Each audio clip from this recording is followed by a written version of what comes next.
Hey friends, if you encounter this issue where TPM provisioning service.exe has stopped working, then please watch this video. Now, interestingly, if you open the service manager window, there will be no service associated with TPM. If you have it, then you can obviously restart it.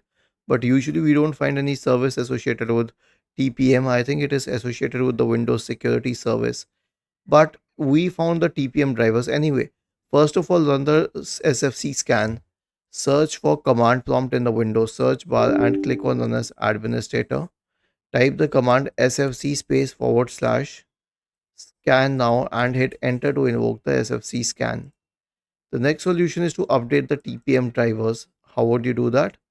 Search for device manager in the Windows search bar and open the device manager. Expand the list for security devices. Right click on trusted platform module and select update driver and search automatically for drivers. The next solution is to update all drivers on the system. Right click on the start button, select settings from the menu, go to the Windows update tab on the list on the left hand side, select advanced options, click on optional updates and update all drivers if possible. The last solution is system restore. Search for recovery in the Windows search bar and open the recovery window. Click on open system restore. Click on next, click on finish and finally click on yes. Was this helpful? If yes, then please subscribe to the channel.